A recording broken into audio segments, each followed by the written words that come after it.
Patuloy na kampanya kontra loose firearms. Mataas sa kalibre ng baril ang nakumpiska sa isinagawang operasyon ng Special Action Force sa Maguindanao del Sur. Police Corporal Marcelino Termenes sa detalye.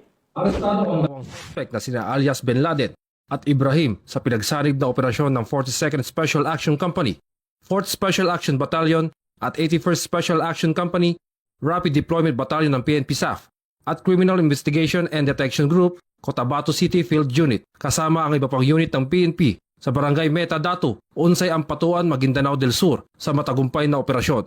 Ang operasyon ay sinagawa laban sa mga sospek bilang bahagi ng kampanya kontra loose firearms at paglabag sa Republic Act 10591 o Comprehensive Law on Firearms and Ammunition Regulation Act. Nasamsam mula sa operasyon ang 4 na 5.56mm rifles, isang Ford na sasakyan at isang bagahe. Nasa kustodiya ngayon ng CIDG Cotabato City Field Unit ang mga naarestong sospek at nakumpiskang ebidensya para sa wastong dokumentasyon at disposisyon.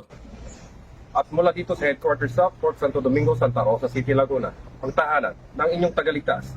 Ako ang inyong PNN correspondent, Police Corporal Marcelino Termenes, alagad ng batas, taga-taguyod ng Balitang Pulis.